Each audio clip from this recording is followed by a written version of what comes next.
Hello, good morning. I'm Kim Andove. I'm from the Department of Biostatistics at the MD Anderson Cancer Center. And I've got the honor of chairing this session and introducing Dr. Bin Yu. She and I go back a long time. We actually went to college about the same times, but I was at Stanford, she was at Berkeley. And we usually met together at the Stanford-Berkeley soccer games. And I've always thought of her as the theoretical one, and I'm the applied one. But now we're working together many years later. So you all know that she's the Chancellor's Distinguished Professor in class of 1936 second chair in the departments of Statistics and EECS and Center for Computational Biology at UC Berkeley.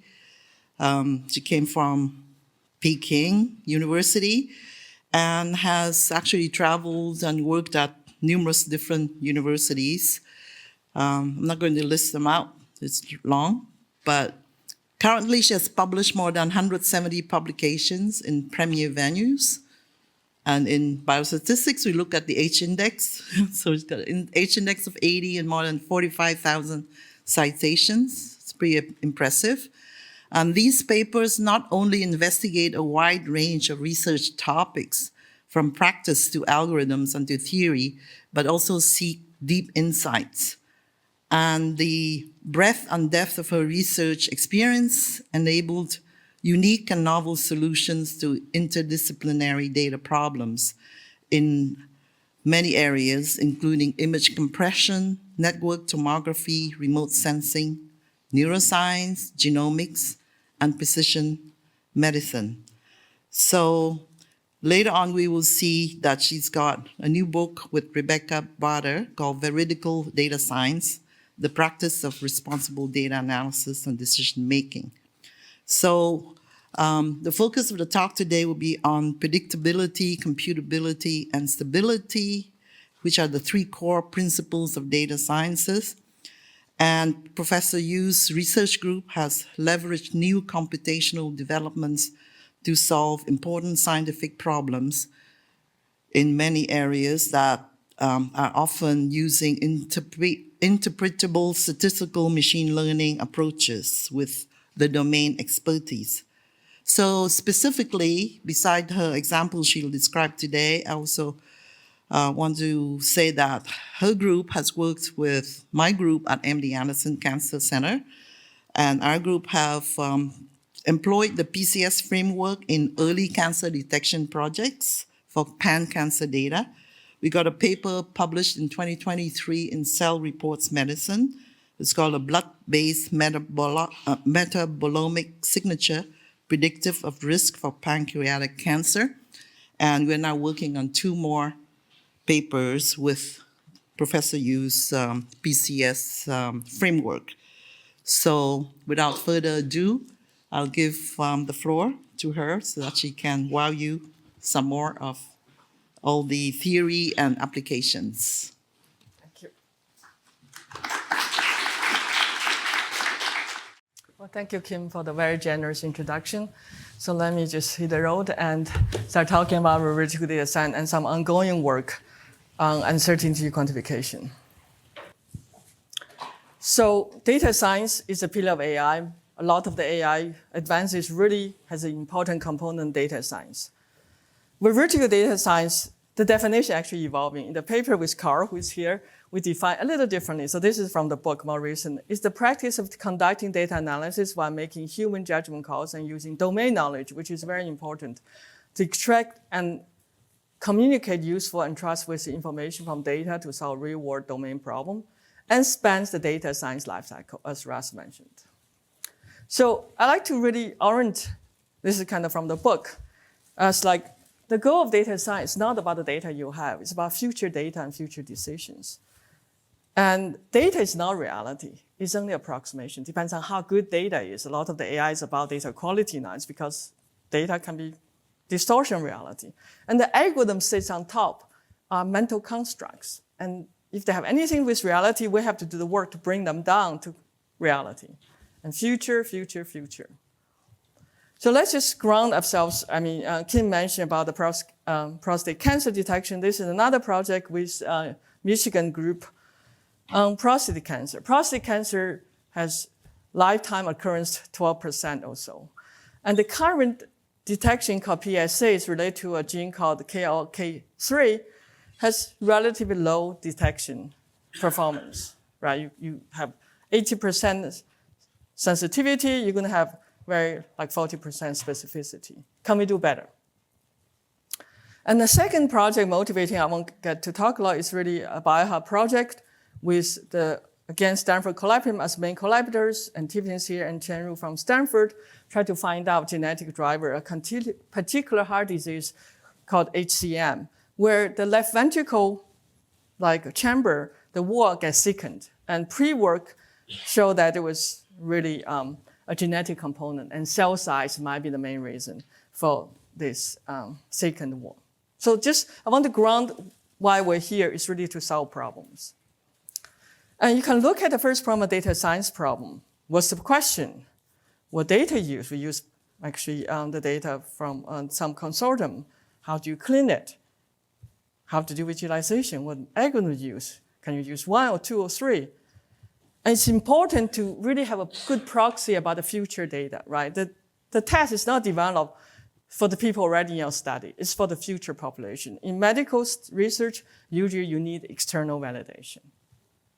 And we make so many judgment calls in the whole process.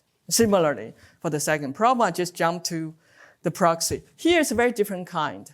We go to intervention gene silencing experiment for external validation instead of another data set. And this process is a lot more involved than the first one in terms of data science. There are many steps. It's really one part of integrated process. Again, we make judgment calls. So the data science life cycle, every step, we make calls. So most of the talk a lot of times still about modeling and algorithms. And data cleaning is huge. And we often don't think about it. Oh, don't put it under the rug. We clean it and pretend it's not there. But we want reasonable human judgment calls, right? Just said, I have this phone. If I drop from here, I hope it doesn't break. I go to the top of the building, I drop, probably gonna break, and I cannot sue Apple for it. It's because there's something called context, something you have to really make things argue in documentation, being reasonable. Uncertainty quantification is central to build data trust in science and data science and AI. So far, the traditional approach, the conventional approach has been this: if you have a good stochastic model, then you have a way to mimic the data collection process, and we assess uncertainty associated with that. But there are many more uncertainty sources if you look at the whole data science lifecycle. We need to take that into account so that to build more trust. So we're ready to address two uncertainties, these two big elephants in the room, from data cleaning and team effect, or multiple choices. Suppose I assume people here, 60 people or 70 people, all from data scientists. We probably can end up with 70 different approaches for the same problem. How do we reconsolidate that? What are the bad consequences of uncertainty underestimation? In medicine, we're going to have high false discovery or beyond. We have irreproducible scientific results. We have avoidable human costs, misled patients, biopsy, right? The current PSA for prostate cancer send too many people to biopsy. And that's a cost, both psychologically and financially. And if we keep having this high false positive, we're going to lose public trust and also the rigor of scientific research. So Veridical data science, actually I should attribute Tian, who's somewhere, who actually suggested the name, and was a great name. Veridical, I didn't know the word when she suggested. I went to the internet, and it means truthful. I didn't know the word. But in Spanish, it's commonly used, and I'll explain to that later. And then we already have these three principles. So Veridical data science is a really short, sweet name to summarize, and a bit broader than PCS, right? It's a lot broader. It's just one approach using Veridical data science. So next, I'll briefly review Veridical data science framework, and a huge part about documentation. And also go back to the prostate cancer problem. And then report something which is very much ongoing, started from the book on uncertainty quantification on regression prediction. And then end with current directions and software we have provided. So Carl's here in the audience. So we had this paper. It's really follow up on Leo Breiman's two culture paper from about 20 years ago. Make it one culture. Why we have to have this contrast? We should marry them and take predictability, use predictability to bring back the old model checking in applied statistics, right? Sometimes people report that don't do any model checking, but it's a lot broader than just predictability now in my mind. It's about reality check. For transfer learning, you probably cannot do prediction, but use domain knowledge to do some reality check. So it's really now become umbrella for reality check. Computability has to be there with modern any data analysis. And stability is a huge expansion of the sample-to-sample variability from statistics to include uncertainty from data cleaning, multiple choices of the model. There's a concept called control theory that can be also unified, and from numerical analysis. So try to really unify, make a big tent, so things become comparable. And it's really a synthesis. It's a unification. It's a streamlining and expansion on ideas from machine learning and statistics, and try to provide a platform. I'm really glad to see all of you here for further development. It's not a static framework. It's evolving, and it will keep expanding, and maybe we'll delete some ideas. So I'm not really sad that these things will be forever, even 10 years from now. So PCS in a nutshell is really P for predictability of now reality check. And S, you can think of, we want to build an integrated system. You want to shake the whole system with these reasonable shakes and doesn't break. And then we want to also consider multiple metrics for stability and prediction. Stability also over metric. And we have to talk about aggregation results. And all of this should be discussed and documented in context of the problem, and so that we can address the impact of a judgment call. So stability, because predictability was made very popular by machine learning already, so let me say a bit more about stability. We have different data cleaning so data cleaning is really taking care of the uncertainty people make when clean the data. How do you replace missing values? Use the mean or median? How are you going to do the thresholding? Where do you cut? And Bootstrap is an attempt, at least under the idealized models, to mimic the data collection process uncertainty. But it might do residuals and bootstrap the residuals. So that's really one source of uncertainty. And also algorithm uncertainties, right? If you look at the 1991 CPP report, I hope I got that right, then you have 9 different models for prediction of the average temperature rise. It's team effect. Different teams use similar data, same physics, make different judgment calls, have different predictions of global temperature rise from 1.5 degrees to 5.5 degrees. And that's useful instead of just say 1.5. And the aggregation step is needed after a stability analysis. So in the beginning, you do stability, you might want to take the union. And later, you want to take interception or ensemble or averaging. So there are also different ways to aggregate the stability analysis results. So people often ask, how do you choose perturbations? If you do everything, you never go home. So you have to still make a meta judgment calls. You want to make reasonable choices and constrained by your compute and human resources. So you write about it. You might want to say, this is very important, I have to do it. Other part, I think it's pretty okay. Based on domain knowledge or past experience, I'm not going to perturb. And there's a related work from Gilman and Loken from 2014 for the modeling stage. They don't deal with uncertainty from data cleaning, like about forking. So it's multiverse. So that's very related. Since this is really a synthesis. And documentation, just like a realtor says location, location, location. Here's documentation, documentation, documentation. You have to really make things transparent, and we have a template that to bring the mental construct of your model to argue quantitatively and qualitatively, it really reflects reality. Not just because you everyone touch the data. Therefore, you can interpret the model. You have to really validate it. So now you see more about the PCS framework. Let me do an expansion of really veridical means in VDS. So veridical, as said, means truthful in English. And in Spanish, actually, according to a friend, there's something about verifiable truth related because it comes from Latin root, right? Veritas. And so it's about seeking truth in data conclusions. It's also about being truthful to the data science lifecycle that's actually happening in practice. And guided by PCS, I'm very open to future principles towards verification. So let me go to the first case study. So this is, I started working, as Kim mentioned, with the MD Anderson group earlier. And then before the PI meeting for the early cancer detection network last September, I approached Ziding Feng, who was the validation center director from Hutch, said, I want to go in with another case study. So he introduced us to work with Chen Yan and Yiping Zhang from University of Michigan. And they already had a paper. So this became completely stress testing. And Tiffany and Anna both here were at time with my group, and we start working with them. So they were very gracious to let us check, redo kind of their analysis. That's what Aaron will show too in another problem. So they wanted to predict relatively clinically significant prostate cancer, grade 2 or higher. And they already done a lot of work.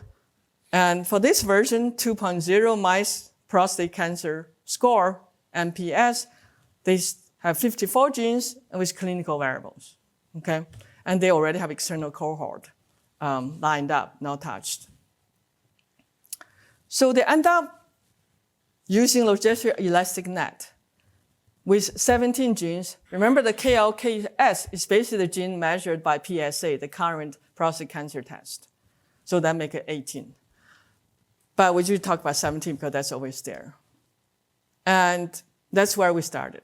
So we want to, they already validated with the external cohort, and it's a huge increase from the current practice, from AUC, like 60% to like 80%, and to PCPT, another clinical used test, only use clinical variables to 15%, their own earlier version by 7%, right? So this is not like 1 or 2%.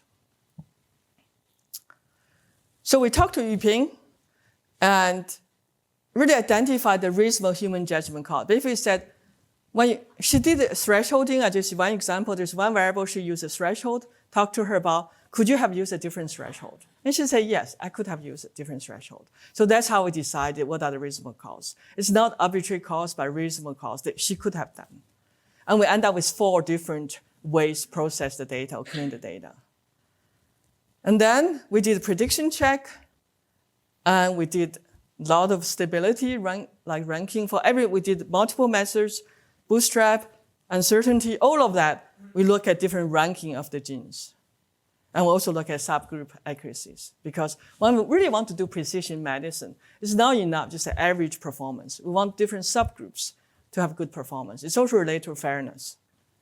So that's where I think the P should go. Even the paper we didn't say too much. It's really you need to look at meaningful subgroups. So here's the result. They came out, MP2 came out with flying colors. So if you look at this plot, right, you basically have I'll just go there. So you have 4 groups. These 4 are the 4 different data cleaning methods. They're the same. And on the other hand, the first 4 groups is with the same method, 4 different data cleaning methods. Another method, same 4 different cleaning methods. Random forest and our own version we recently called Random Forest Plus, and logistic with L2. You can see that this is for different, there's not a lot of variability. That means they have pretty good standardized relative data cleaning pipeline. So we used the predictive check, said this doesn't look good, others just apparently better, so we deleted this one. And then we have 4 methods left listed there.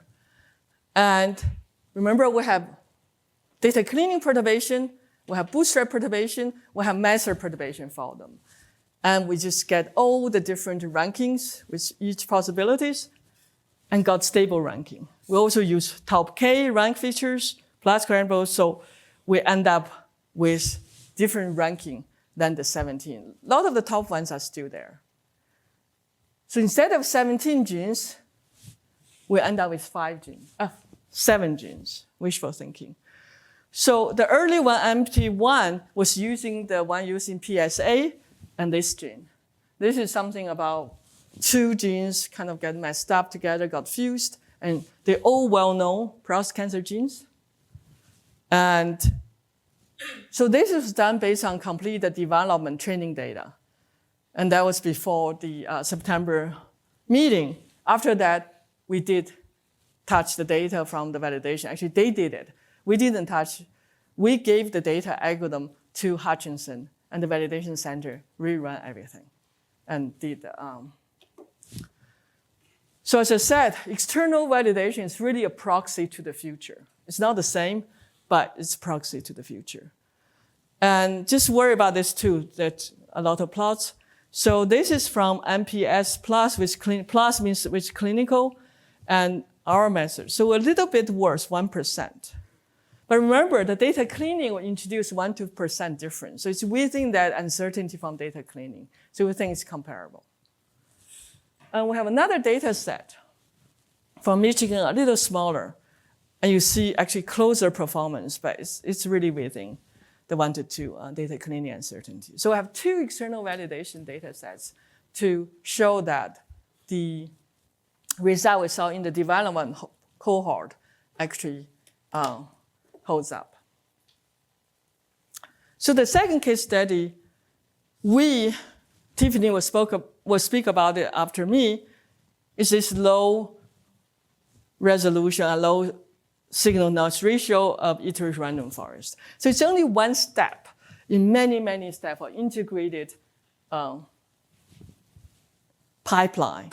We work with you and Ashley's group really as an integrated team, especially Tiffany and Chen Ru. We have to go back to reformulate the problem, get new data, because the first data we used biobank, whatever the phenotype, didn't yield any signal. We did a lot of annotated database search, and there was experiments done. And then we did a lot more mechanistic interpretations. The paper, when we did the first rebuttal to the first review, was 38 pages, the rebuttal. Right, so we hope this is here. We find some epistasis gene interaction. Hope it's really gonna help the HCM patients. So a shout out to my main collaborators. And then based on our recommendation and annotated database search, Chen Ru did 5 sets experiment. Actually, they redid the experiment because things we discovered, and I was very much engaged in that part. That we find 2 epistasis interaction for human complex diseases. Epistasis are very hard to find. GWAS find a lot of marginal important genes. But when you go to the complex human diseases, epistasis signals are pretty weak. So I think statistical analysis is not enough. No p-value will be significant if you check the conditions. If you use some other package without checking something, might be because you have misfit model. So I think we have to become part of this integrated process, do recommendations, and then do experiments.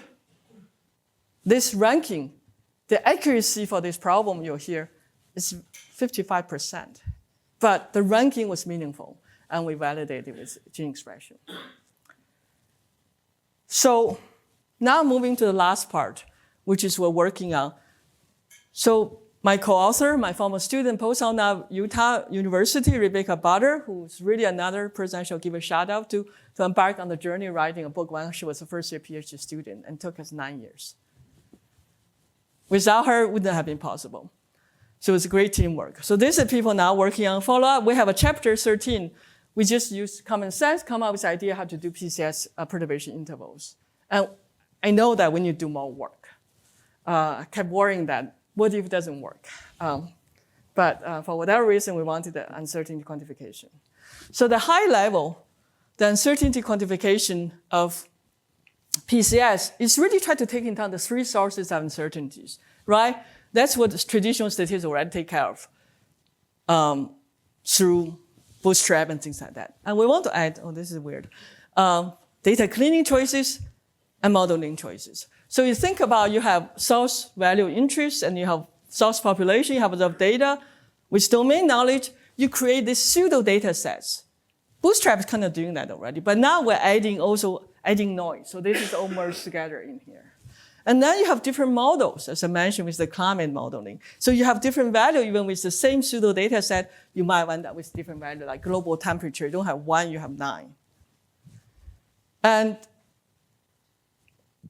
we're creating a collection of pseudo data sets, very much there, just like in Bootstrap. You can have asymptotics, all of that. But technically, in the end, you're reading a reference distribution, which is sitting on the computer, is the Bootstrap samples, one way or the other. So this, in that spirit, is the same thing. We're just adding more possibilities, but it's still concrete, algorithmic, and you can really argue, and you can see it, you can play with it.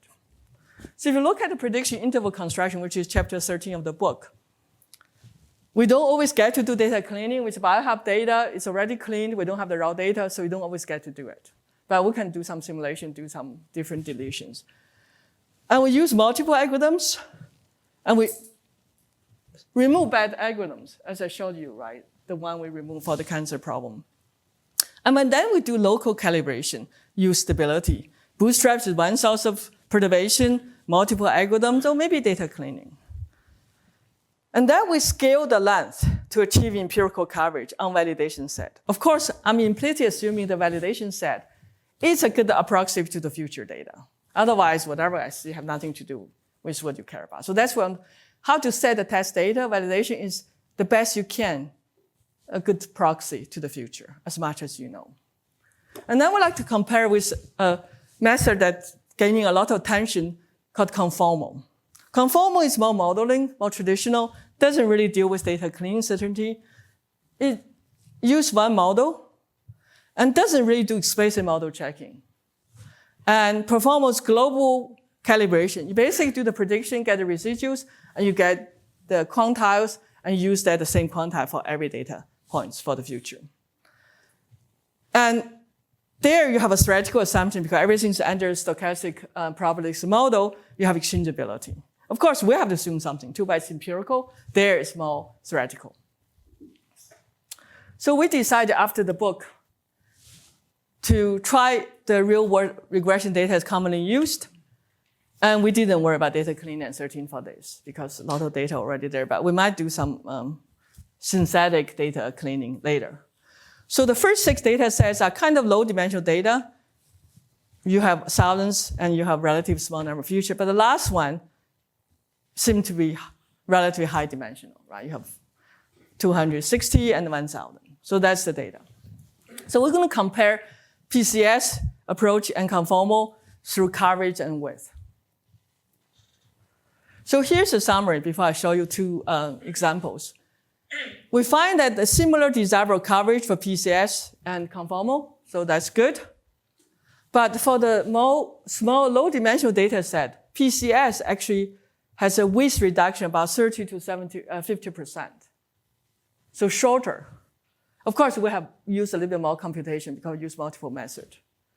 And then for the high-dimensional one, you see a 5% reduction. But this is interesting because you want shorter interval with the same coverage. If you look at subgroups, for the 2 data sets we tried, because this is very much going, that conformal loses sometimes the coverage, but PCS actually able to keep the same coverage across these different subgroups. So let me give an example for one of the first 6 data sets, which is low dimensional. Right, this is the health insurance, low dimensional features. So you have the coverage, both good, and the width, 0.18, about half of the conformal coverage. This is the average coverage. And then you split into smokers.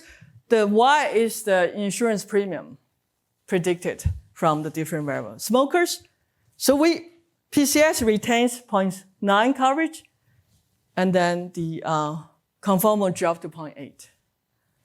For the non-smokers, you have more model, you have more data, They got a little better, but PCS still retained the targeted coverage. And then we become shorter. Because non-smokers, we have more data. So we have shorter intervals on average than the smokers. So this is more adaptive to the structure of the data. So you look at the more high-dimensional data set. It's still both good with coverage. And this is only 5% reduction. It's just because the range, right? It looks large, but it's 5%. Yeah. And if you look at, this is a data set about active compound. And you look at the active compound, 20%. Again, PCS is not 90%, but pretty close. And conformal lost about 10%. And again, for the more data set, they do have better coverage, but the target is 0.9, so PCS retained it. And then we just give a much shorter interval on average. So this is more data adaptive. So to summarize, PCS is really a research program. It's a philosophy, conceptual, practical, and try to integrate things together and study on basic principles. It really much embraces pluralism. I don't believe anything in life is optimal, but you have good choices and you combine them. And documentation is not just to tell other people. It also helps you to think clearly when you document. So it's both to communicate to the outside to build trust, but also for ourselves to be clear, more lucid about what we're doing and why we're doing it. And in the beginning, there was a colleague saying that's too vague, and it's purposely left vague. It's because the domain knowledge has to come in, and documentation helps you to make it concrete. So PCS so far has played multiple roles and hope evolving and expanding. I already talked about internal validity to do the PCS analysis for recommendation. And we started with PCS uncertainty quantification. We need to do more data examples. And we might move to parameter estimation. But most importantly, I want to see it in collaborative research with external validations. How does it really work? And you see the next two talks about stress testing and for causality recommendation. And we actually use it very much in new algorithm development. Iterative random forest is very much driven by stability, knowing that random forest is now stable for discovering interactions in genomics. And we also have MDI plus or RF plus. So it's really good for principle to look at things that are not stable enough for a problem, add stability, make new algorithms. I'm really pleased to see that there are quite a few extensions already. You'll hear from Tian and Peter and Susan Murphy's group to reinforcement learning. And there will be also some theory beginning. And I'm working on a paper with my colleague Ala from Berkeley to really expand it for large language model development. It's not enough. We realize that it's a different game there because you don't have a target when you do generative models. How do you bring in these principles? So my hope is that some of you will give it a try. We got a lot of mileage out of this framework. It's an overlay in every project in my group and I teach and in the book. And then a colleague from Kim said that at the down AI area, it's extremely valuable to have a uniform language and framework to talk about stress testing and analysis pipeline. To help others to do PCS analysis, we developed our vertical flow. It's Python built on good software ML flow from Rice Lab and Ray. We also have R package to help doing different simulations. So the C I didn't really address a lot in this talk. It's really about the typical computer science consideration about computability. It's also about bringing data-inspired simulation in a serious way. So this allows you to do different models, which will really simulate different data and see how your method works than just one, which is the assumption. We have a book, a paper just put on arXiv recently. It's really related to SimShare, but it's about general principles we call merits for high-quality simulation studies, right? To bring synthesis and try to give a name so people can talk about for high-quality data simulations.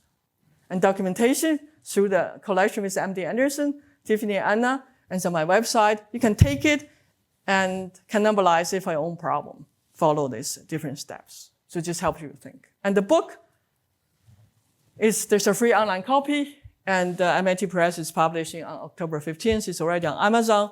So just a very quick run, how different. It does not start with a true model. When I became a statistician, it always bothered me. There's nothing true.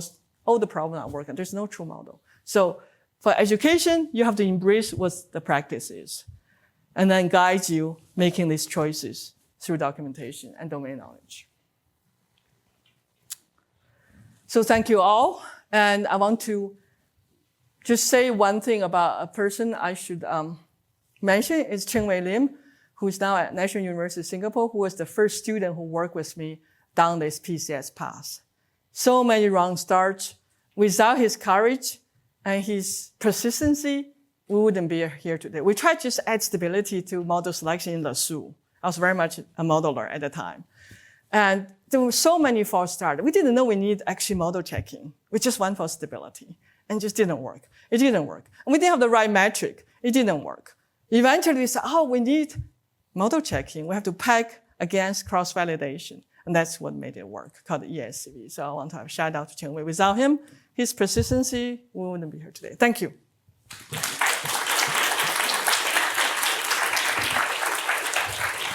My name is Mio Kim from UCSF. So my question about the quantification is that when in statistics, when we provide that the inference, usually there's a probability statement related to that. So meaning that if it is a 95% confidence interval, we know what it is.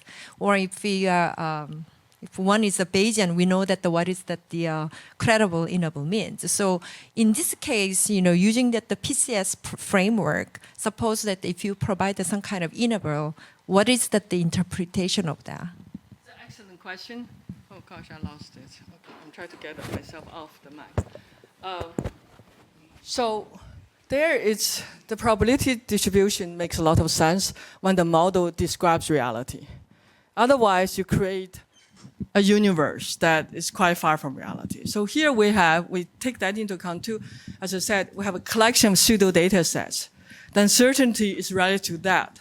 And for the future, you basically have to say this pseudo data set reflect the whole process uncertainty for the future, right? For example, if UCSF can standardize their data cleaning, then I don't need to do the data cleaning step.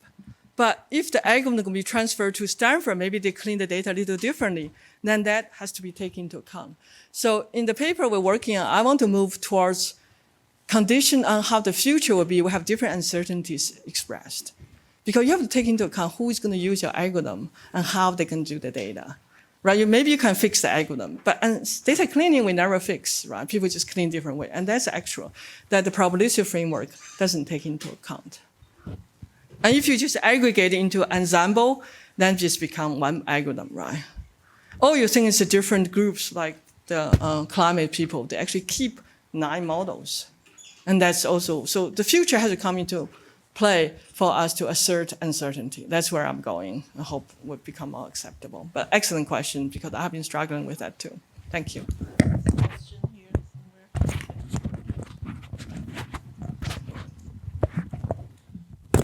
Bin, thanks for the great talk. I'm curious, what do you think about the deep learning and the large amount of imaging and large language model, those language data? In this framework, it seems people are doing that, train the deep learning model with different hyperparameters and see whether the performance is similar. And even the data huge, there could be work identify underlying structure in the data, try to understand, how stable the prediction with respect to training data. But I don't know whether there's like a uniform framework to describe that. I would see a lot of the work like random seeds, different architecture. It's part of the stability analysis, right? So people might not call it, but maybe they see we start seeing things together. And also, we did some work show that the input data, right, will make a difference for the downstream task. So if you train on general corpus or you train on clinical nodes, you get different results when you do that. We were doing some information extraction from pathology reports. So that's more like input data. I know that a lot of the people, the startups, try to really control quality of data for AI, right? So that's where people basically learning that the input data matters, and that you can all unify it. I like simple, basic principles, so I try to make things similar so I can remember things. And I think very much it's a lot of stability analysis. And also at the algorithm level, right? So I like the concept. Do we have Thank you for any the excellent questions from any of the younger people, students, so that we're not monopolized by professors? Who's a student? Anyone? Okay, well, you look young enough. Oh, well, thank you. I'm not a student. I had to turn in that card a while back. Ben, I'm curious in the perturbation step, how you think about sort of models or estimators with different identification assumptions. I think one thing I've seen in the sort of multiverse corner of psychology is something that seems kind of superficially reasonable, where you say, okay, let's say I'm interested in the impact of missing data modeling strategy. Okay, so they'll fit several different models, complete case analysis, multiple imputation, inverse probability weighting, and then average across those estimates. And it seems reasonable at first, but then I think what feels weird about that to me is sometimes some of those models have the same identification assumptions as each other. Like a cluster of these are assuming missingness at random, conditional on some covariance V, let's say. And then there's some other cluster of models that have a totally different set of identification assumptions. And so to me, sort of averaging over the estimates doesn't necessarily work that well in that context. I'm curious if you've run into that, whether you perhaps like average over the identification assumptions rather than the estimates, or what else you might recommend. So for me, I think identification condition is just a way to devise a model. So in that sense, you can average that. But at the same time, you need external validation to know what the average effect, what is good or bad. So I rely a lot on external validation. I think a lot of the internal validation, we can only go so far, especially when the signal is very weak, like we did with the cardiology problem. But there's also a problem of when you add this identification, if I understand correctly, probably causal inference with observational data. And then there's another whole set of things we should have a different discussion. Okay, we can follow that up during the break. Thank and you for the question. Dinner and all that. But I have just one final question. I wonder if it's for you or for the audience, but there are people who want to start doing this and wonder what kind of obstacles they can face, and if you know anything about that. Well, I think a lot is that this is unconventional. For anything unconventional, you're going to have pushback from the mainstream. But I would like to encourage you to take maybe 30% of your time, not wholeheartedly, try something. So you don't completely move and lose the mainstream kind of support. And then build over time. And that's what we try to build. A community of people, maybe you can do Zoom series or something if there's enough interest. So build a community of people to really, and look for evidence that this actually works. I mean, 10 years ago, I said this looks good, but now actually I have a lot more confidence to say that, to encourage others to jump in. Than 10 years ago, I want to try, ruin my career, fine. But I don't think so. Actually, I think you need a lot of creativity to use it. It's not like a cookie cutter. To find the right metric, all of that, it's work. It's not like just a software. You will try to put some sort of early cancer detection. I think we're probably running over. So I should really push myself. Thank you. Thank you so much. And let's follow up later. Thank you for great talk.